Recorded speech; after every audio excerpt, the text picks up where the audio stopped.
مرحب بكم مرة تانية في أسرار عالم الرخام والجرانيت والكوارتز. الكوارتز اللي قدامنا ده اللي هو أسباني مصنع في الصين.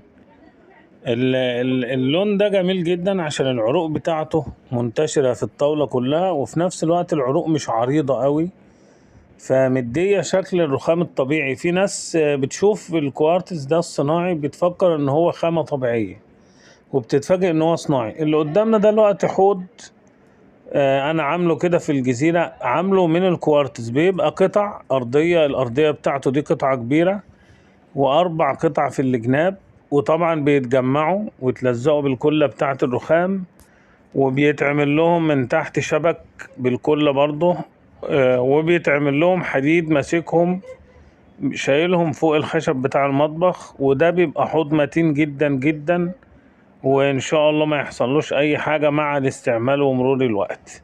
بفكركم تعملوا لايك وتشتركوا في القناة علشان التفاعل يزيد، وفعلوا واعملوا، نسيت والله، يلا اي حاجة وخلاص. السلام عليكم.